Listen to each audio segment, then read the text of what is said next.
The inflation numbers have came in, guys, and I told you this.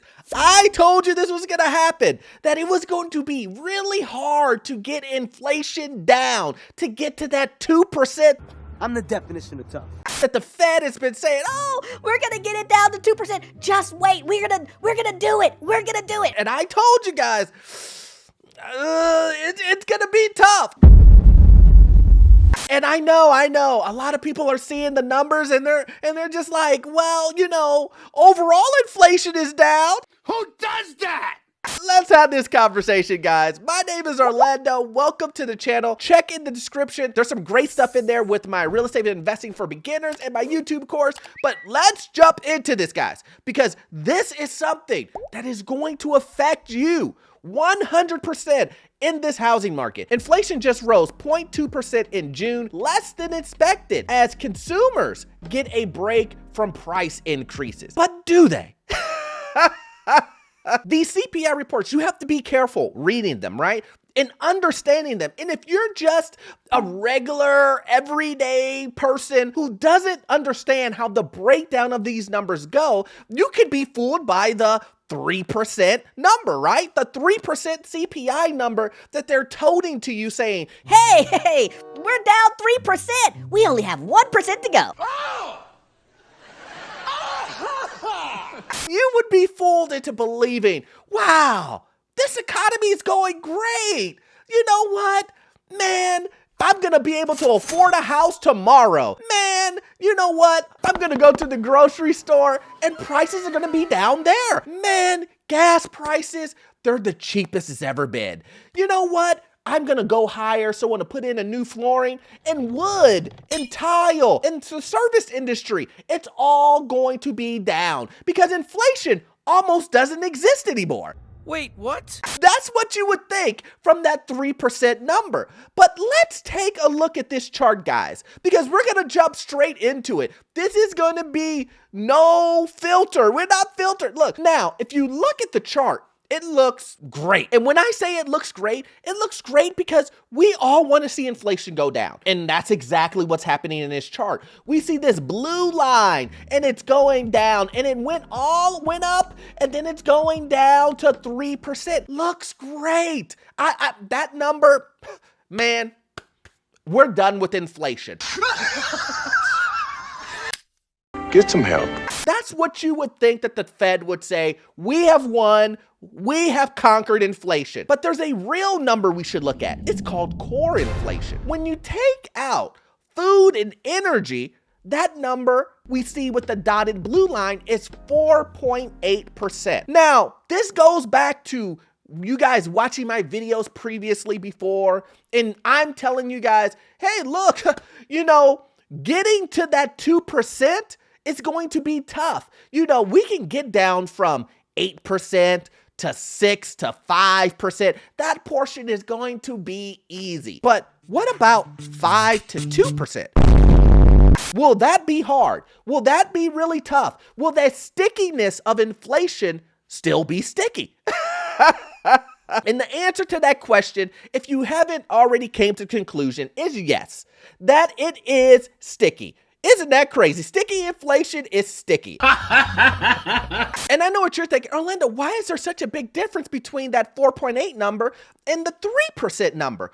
Well, the reason why there's a difference between those two is one excludes food and energy and the other includes everything. Now, food and energy is something that, in my opinion, guys, has been manipulated by the government. The government subsidizes energy. They subsidize food with the farmers and things of that nature. They can control that portion. And this is just the way it is. The government, we've known with the gasoline prices, they went and used their reserves. With food, they're giving money to farmers, which is all great, but you are controlling the price of food with that. With the government being able to control food and energy, we have seen a huge drop in inflation. We've seen it drop down to that 3%. But what happens when you get rid of, here it is. Here is the spice. You thought I was feeling you? What happens when you get rid of food and energy? you get that 4.8 number. Stripping out of volatile food and energy prices, core CPI rose 4.8% from a year ago and 0.2% on a monthly basis. Consensus estimated respectively increases of 5% and 0.3%. The annual rate was the lowest since October 2021. Well, I expected that because that's when inflation was really peaking, guys. It really was. It was out of control then. So I expect it to drop just a little bit, but if you really look at it, there's not a major difference. There's not a major difference from the estimate to what actually happened. Did it come in slightly lower? Yes, which is great, but it's still not enough. But here is the one thing that I think everybody who's watching this video wants to know. Orlando, how does this affect housing? How come I haven't seen prices drop dramatically when it comes to shelter?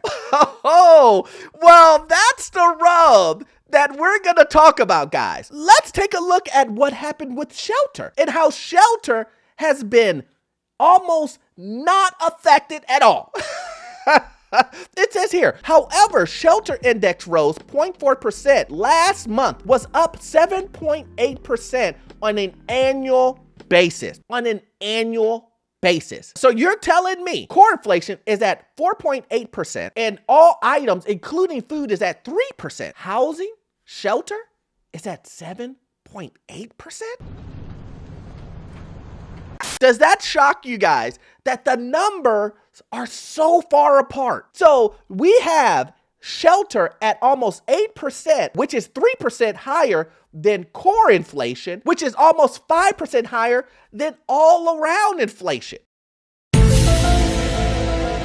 I'm only the messenger, and I'm only breaking this down for you. Does the numbers not make sense to you?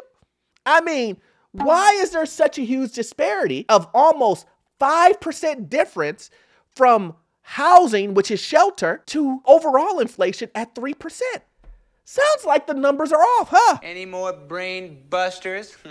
I mean, it sounds like it to me. The math isn't mathing. It isn't making sense at all. Like, make it make sense. Housing costs, which account for a large share of inflation picture, are not coming down meaningfully. So you're telling me housing costs, which account for a large share of the inflation picture, and when I say large share, I'm talking about 1/3 of the CPI. It accounts for 33% of weighing on the CPI. And you're telling me it hasn't went down? This is the reason why the headline CPI of 3% is useless. It's worthless. It's great to see this number, magically number that the government can, manipulate and do what they have to do to get down to the 2%. It's great if you want to look at a headline, if you want to make yourself feel good, but a lot of you guys already know what's happening in the housing market. You're actively looking for a house. Tell me if you've seen inflation drop on housing to 3%. And the answer is probably not. You haven't seen meaningful drop in those prices. I just did a video earlier where I just told you guys about prices are dropping. They are going in a direction nationwide of dropping, but it's still a measly 1%, but it's still going in that direction. Fact. This is the reason why core CPI is really the number we should be looking at. And even then, in my opinion, it's probably not correct.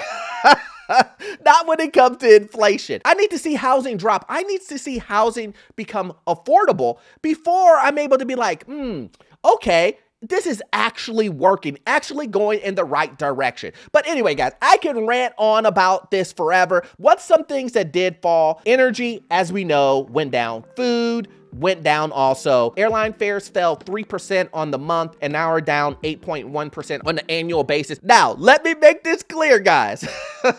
Some of you guys, I know you hear me talking about airfare. I don't need you to be taking a trip to Turks and Caicos because the prices of airlines fell, okay? We still want to act responsible and make sure you're putting your money to the side and saving your money so when these opportunities come your way, that you will be able to pull the trigger and actually purchase the home that you're looking for and purchase the home that you've been doing all this research on, guys. It doesn't make sense for you to do all this research and then blow it on a trip to Mexico. Like, You have to think, young brother. about your future. So at the end of the day, what do I think the Fed is going to do with this new data? Because we know this Fed is all about, I got to see the data first and all this other. Well, I don't think that the Fed is going to do anything but raise rates. They're going to do another 25 basis point raise. And my biggest reason why is I don't think it's because of these inflation numbers per se. I think it's because the employment numbers that they saw that continue to rise and rise with zero wage growth, basically. And with those things happening, there's still going to be a lot of people spending and more spending. And we're trying to cut demand. We're not trying to make people spend more. And that's the route that we seem to be going right now. And so the Fed is going to continue to raise rates because if employment numbers continue to go up. Not to make this video longer, but if we take a look at the rates right now, a 30-year fix is at 8.062%. Guys, it's going to get worse. If you add another 25 basis points onto that, I don't know. We could be in the 8.3s and 4s and 8.5 really, really soon. And at that point, who's going to buy a house? The demand will just tank. And now we just have sellers waiting it out, buyers waiting it out. Who will win that battle? I don't know. We'll wait and see, guys. But as always, guys, you won't get all of your information from this one video. You won't. Make sure you watch this video here, guys. It will give you information on the housing market, financial news, get into your first rental property. And listen, I promise you, the information you will get from that video, it will be gold. See you in the next one. Thanks.